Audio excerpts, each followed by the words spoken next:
Middle class investor அனைவருக்கும் வணக்கம். இன்றைக்கி என்ன நிஃப்டி 50 எப்படி இருக்குது அப்படின்னா 130 பாயிண்ட் இப்போ ஹையில் இருக்குது. நான் பார்த்துக்கிட்டு இருக்கும்போது 147 பாயிண்ட் ஹையில் இருந்துச்சு. இன்றைக்கான மார்க்கெட் அப்டேட் ஷார்ட்டாக என்னென்னலாம் இருக்குது, என்னென்னலாம் நான் பண்ணலான்னு ஐடியா வச்சுருக்கேன் அப்படிங்கிறது தான் இந்த வீடியோ. இப்போ நம்ம ஸ்டாக் மார்க்கெட் அப்டேட்டோட முதல் அப்டேட் வோடஃபோன் ஐடியா ஐபிஓ. இந்த வோடஃபோன் ஐடியா ஐபிஓ வந்து 10லேருந்து 11 ரூபாய் கொடுக்குறாங்க.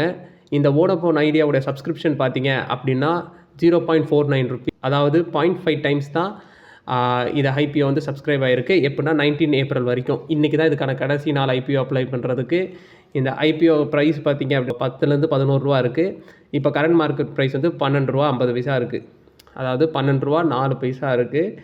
இப்போது இதோடைய எண்ட் டேட்டுக்குள்ளே நான் அப்ளை பண்ணலாமா வேண்டாமா அப்படிங்கிறது இன்றைக்கி முடிவெடுக்கலான்ட்டு இருக்கேன். 10 ரூபா அப்படின்னு நம்ம பிட் பண்ணோம் அப்படின்னு சொல்லி 10 ரூபா கிடச்சிதுன்னா ஒரு ஷேருக்கு 2 கிடைக்கும். அப்படின்னா ஒரு லாட்டுக்கு ஒரு 1000 ஷேர் வாங்கினோம் அப்படின்னா நமக்கு ஒரு 2000 ரூபா லாபம் கிடைக்கும் விற்கும்போது. அப்படிங்கிற ஒரு கணக்கில் இது வாங்கலாமா அப்படின்னு சொல்லி ஐடியா வச்சுருக்கேன். இதனுடைய கரண்ட் மார்க்கெட் ப்ரைஸ் அப்படின்னு பார்த்தீங்கன்னா 12 ரூபா 4 பைசா இருக்குது. முன்னாடியே சொன்ன மாதிரி இப்போ இதோட ப்ராஃபிட் அண்ட் லாஸில் பார்த்தீங்கன்னா 29,000 கோடி ரூபா நஷ்டமாக தான் இருக்குது. இது லாபம் பண்ணுற கம்பெனி கிடையாது. இதனுடைய பேலன்ஸ் ஷீட் எடுத்து பார்த்திங்கன்னா ரிசர்வில் பணம் கிடையாது. பாரோயிங்ஸில் 2 லட்சம் கோடி ரூபாய்க்கு மேலே பாரோயிங்ஸ் இருக்குது. அதனால் இது இந்த ப்ரைஸ் பண்ணி இது மேலே வருமா அப்படின்னு கேட்டால் கொஞ்சம் டவுட்டாக தான் இருக்குது. இருந்தாலும் ஒரு ரிஸ்க் எடுக்கலாமா வேண்டாமா அப்படிங்கிறதுக்காக இதனுடைய லிஸ்ட்டில் நான் எடுத்து வச்சுருக்கேன். இன்றைக்கி மார்க்கெட்டை முடிகிறதுக்குள்ளார இதனுடைய இதை வாங்கலாமா வேணாமா அப்படின்னு சொல்லிட்டு நான் டிசைட் பண்ணலான்ட்டு இருக்கேன். நெக்ஸ்ட் ப்ரிசிஸ்டன்ட் சிஸ்டம் அப்படின்னு சொல்லிட்டு ஒரு கம்பெனி. இந்த கம்பெனி என்னென்னா software engineering and strategy service அப்படிங்கிற இது வந்து ப்ரொவைட் பண்ணுற ஒரு கம்பெனி.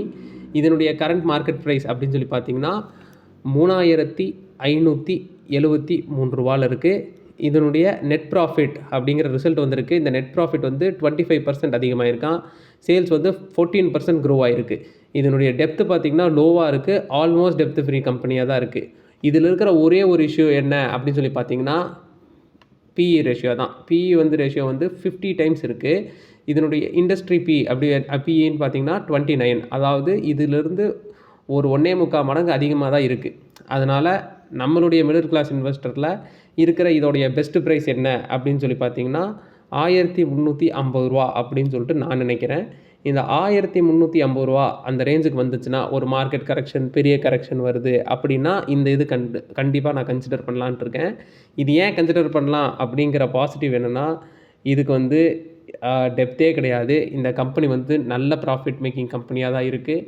அதாவது ஒரு வருஷத்துக்கு 1000 கோடிக்கு மேலே ப்ராஃபிட் பண்ணுறாங்க. முன்னாடி ஒரு 2015 அந்த ரேஞ்சில் பார்த்திங்கன்னா 390 கோடி பண்ணிகிட்டு இருந்தவங்க இப்போ ப்ராஃபிட்டாகவே 1400 கோடிக்கு மேலே பண்ணுறாங்க. நெட் ப்ராஃபிட்டாக 1000 கோடி கையிலே வருது. அந்தளவுக்கு ப்ராஃபிட் பண்ணுறாங்க. ஸோ இது ஒரு நல்ல கம்பெனி தான். இந்த கம்பெனியில் பார்த்தீங்கன்னா ப்ரொமோட்டர்ஸ் 30% இருக்காங்க. எஃப்ஐஎஸ் நல்ல இன்வெஸ்ட்மெண்ட் 24% இன்வெஸ்ட் பண்ணியிருக்காங்க. டிஐஎஸும் நல்ல இன்வெஸ்ட்மெண்ட் 25% இன்வெஸ்ட் பண்ணியிருக்காங்க. பப்ளிக் கிட்ட 17% இருக்குது. ப்ரொமோட்டர் ஹோல்டிங்காக 31% இருக்குது. ஸோ கம்பெனியாக இது கொஞ்சம் ஸ்ட்ராங்காக தான் இருக்குது இன்வெஸ்டர் போர்ட்ஃபோலியோ பண்ணியும். ஆனால் ஒன்று இண்டஸ்ட்ரி பிஇ மட்டும்தான் கம்மியாக இருக்குது. நான் இந்த ரேஞ்சில் போய் இப்போ இந்த இடத்துல என்ட்ரி கொடுத்தேன் அப்படின்னா இது நஷ்டமடையும் போது கொஞ்சம் கஷ்டமாக இருக்கும். அதனால் இது இப்போதைக்கு என்னால் வாங்கவே முடியாது. நெக்ஸ்ட்டோடைய பை வந்து 1300 இல்லை 1500 அந்த மாதிரி வந்துச்சுன்னா திருப்பி ஏறும்போது டபுள் த மடங்கு இந்த ப்ரைஸ் வந்து இன்க்ரீஸ் ஆகிறதுக்கான நிறைய வாய்ப்பு இருக்குது. அதனால் இப்போதைக்கு நான் இதை வெயிட் பண்ண தான் போகிறேன். Next share IREDA. இந்த ஐஆர்இடிஏ அப்படிங்கிறது நான் ஐபிஓ அப்ளை பண்ண ஸ்டாக்கு ஐபிஓவில் கிடைக்கவே இல்லை. இந்த ஐஆர்இடிஏ 30 ரூபாய்க்கு ஐபிஓவில் கொடுத்தாங்க. 30 to 35 நினைக்கிறேன் அந்த ரேஞ்சில் கொடுத்தாங்க. இல்லை 25 to 30 ஏதோ ஒரு கணக்கில் 30 ரூபாய்க்கு கொடுத்துட்டு இருந்தாங்க. அந்த ஐபிஓவில் நான் அப்ளை பண்ணேன். அந்த ஐபிஓ கிடைக்கல. அந்த ஐபிஓ கிடைக்காதுலேருந்து அதோடைய க்ரோத் ரொம்ப பயங்கரமாக இருக்குது. இன்னத்துக்கு ரிட்டர்ன்ஸே ஒரு மல்டி பேக்கராக ஆயிருக்கு. இப்போ ஒரு கரண்ட் ப்ரைஸ் வந்து 172 ரூபா இருக்குது. இதோட ரிசல்ட் படி நெட் ப்ராஃபிட் வந்து 33% அப்படின்னு சொல்லியிருக்காங்க இயர் ஆன் இயர் க்ரோத்து. இதனுடைய கரண்ட் ப்ரைஸ் 172 ரூபாவில் இருக்குது. இதனுடைய ஸ்டாக் பிஇ 37 இருக்குது. இதில் வந்து இப்போ போய் 30 ரூபாய்க்கு நான் பார்த்தது போய் 172 ரூபாய்க்கு பை பண்ணுவேனா அப்படின்னு கேட்டால் கண்டிப்பாக கஷ்டம்தான். அது கொஞ்சம் இறங்கினா தான் பை பண்ண முடியும். 215 ரூபா வரைக்கும் இதனுடைய ஹை போயிருக்கு. இப்போ 215 ரூபா வரைக்கும் போகுமா அப்படின்னு சொல்லி பெட் எடுக்கலாமா அப்படின்னு சொல்லி பார்த்தா இதிலிருந்து ஒரு 30-40 ரூபா இன்க்ரீஸ் ஆகுது. ஸ்விங் ட்ரேட் பண்ணுறவங்கன்னு நினைக்கிறவங்க உங்களுடைய உங்களுடைய அட்வைசர்கிட்ட கேட்டு எடுத்துக்கோங்க. ஆனால் என்னை பொறுத்தளவுக்கு இது வந்து மிடில் கிளாஸ் இன்வெஸ்டரோடைய சஜஷன் 70லேருந்து 110 ரூபாக்குள்ளார வாங்கி ஆவரேஜ் பண்ணோம் அப்படின்னா இது ஒரு நல்ல பையாக தான் இருக்கும். இருந்தாலும் ஐபிஓ கிடைச்சவங்க நல்ல லாபம் சம்பாதிச்சிருப்பீங்க. உங்களுடைய இன்வெஸ்ட்மெண்ட் பணத்தை மட்டும் வெளியில் எடுத்துகிட்டு மற்றது எல்லாத்தையும் அப்படியே வச்சுக்கோங்க. இன்வெஸ்ட் பணத்தை வெளியில் எடுத்துகிட்டு வேறு எதுலையாவது போட்டுக்கோங்க. அதனால் உங்களுக்கு இது ஒரு நல்ல ஒரு விஷயமாக தான் இருக்கும். இதனுடைய இன்க்ரீஸும் சரி இன்றைக்கி அப்படின்னு சொல்லி பார்த்தீங்கன்னா 7% இன்க்ரீஸ் ஆகிருக்கு இதோட வேல்யூ. ஏன் அப்படின்னா இதோட நெட் ப்ராஃபிட் இன்க்ரீஸ் ஆகிருக்குல்ல, அதுதான் காரணம். பார்ப்போம் இன்னும் போக போக இதனுடைய ஆல் டைம் ஹை அட்டைன் பண்ணுவான் அப்படின்னு சொல்லி பார்ப்போம். நெக்ஸ்ட்டு ஷேர் அப்படின்னு சொல்லி பார்த்தீங்கன்னா நான் எடுத்துருக்கிறது அலாக் இண்டஸ்ட்ரி. இந்த அலாக் இண்டஸ்ட்ரிங்கிறத நம்ம பார்த்துக்கிட்டு தான் இருந்தோம். இது 11 ரூபாய்க்கு இருந்தான் லோவில், அதுக்கப்புறம் 39 ரூபா வரைக்கும் ஹை போனான். இந்த அலாக் இண்டஸ்ட்ரீஸோடைய ரிசல்ட் வந்திருக்கு. இது என்னென்னா லாஸ் நெட் லாஸ் தான் இருக்குது. 200 கோடி ரூபா லாஸ் தான் பண்ணியிருக்காங்க. இயர் ஆன் இயர் சேல்ஸுமே 6% கீழே இறங்கியிருக்கு. கரண்ட் ப்ரைஸ் அப்படின்னு பார்த்தீங்கன்னா 27 ரூபா. இதனுடைய 27 ரூபா அப்படிங்கிறது ஒரு ஃபேரான வேல்யூவா அப்படின்னு சொல்லி பார்த்தா என்னை பொறுத்தளவுக்கு இல்லைன்னு தான் நான் நினைக்கிறேன். என்னை பொறுத்தளவுக்கு இல்லை. இதனுடைய டெப்த் அப்படிங்கிறது ரொம்ப ஹையாக இருக்குது. அதனால் டெப்த்து ஹையாக இருக்கிற கம்பெனியில் போய் வாங்கிறது அப்படிங்கிறது கொஞ்சம் கஷ்டம்தான். இவங்களுக்கு எவ்வளோ டெப்த் இருக்குது அப்படின்னா 26,000 கோடி இருக்குது. அதுவும் இல்லாமல் அவங்க ரிசர்வ்லேயுமே நெகட்டிவில் தான் இருக்குது, 20,000 கோடி நெகட்டிவ். அதனால் இவங்களுடைய ப்ராஃபிட் அண்ட் லாஸ் அப்படின்னு சொல்லி எடுத்து பார்த்தாலும் இந்த தடவை லாஸ் அப்படின்னு சொல்லி புக் பண்ணியிருக்காங்க. இப்போ லாஸ் எவ்வளோ இருக்குது அப்படின்னு கேட்டால் 800 கோடி ரூபா லாஸில் இருக்குது. 200 கோடி ரூபா லாஸ் பண்ணுற கம்பெனி ஒரு 26,000 கோடி ரூபா எப்படி கடன் அடைப்பாங்க அப்படிங்கிறது கொஞ்சம் கஷ்டம் தான். இவங்க சேலே 26,000 கோடிக்கு இல்லை. இவங்க சேலே 5 வருஷம் 6 வருஷத்துக்கு அப்புறம் தான் அந்த 26,000 கோடிங்கிறது தொடும். அப்படிங்கிற பட்சத்தில் இந்த கம்பெனி ஒரு நல்ல இடத்துல இல்லை என்னை பொறுத்தளவுக்கு பை இது. அதனால் ஒரு லாங் டேர்ம் இன்வெஸ்டராக இதை அடிக்கடி நான் ஓப்பன் பண்ணி பார்த்துக்கிட்டு இருக்க விருப்பப்படலை. அதனால் லாங் டேர்ம் இன்வெஸ்டருக்கு இதை நான் சஜஸ்டும் பண்ணவே இல்லை. இது நம்மளுடைய போர்ட்ஃபோலியோவுக்கும் செட் ஆகாத ஒன்றா இருக்குது. ஒரு ரிலையன்ஸ் மேலே நம்பிக்கை இருக்கிற பீப்புள், ஒரு ரிலையன்ஸ் இண்டஸ்ட்ரீஸ் தான் இதனுடைய ப்ரொமோட்டர்ஸாக இருக்காங்க. இந்த ப்ரொமோட்டர்ஸில் 40% ப்ரொமோட்டராக 75% ஹோல்ட் ஆகிருக்கு. அதை ரிலையன்ஸ் இண்டஸ்ட்ரி மட்டும் 40% ஓன் பண்ணுறாங்க.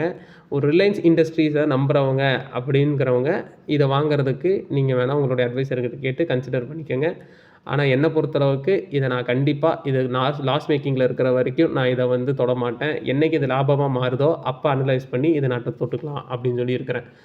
இன்னும் நெக்ஸ்ட் என்ன ஷேர் அப்படின்னு சொல்லி பார்த்தீங்கன்னா பஜாஜ் ஆட்டோங்கிற ஷேர் தான். ஒரு நல்ல நெட் ப்ராஃபிட் கொடுத்துருக்காங்க. கிட்டத்தட்ட 17% அப்படின்னு சொல்லி கொடுத்துருக்காங்க. சேலுமே ஒரு 30% ஏறி இருக்குது இயர் ஆன் இயர். ரொம்ப நல்ல விஷயந்தான்.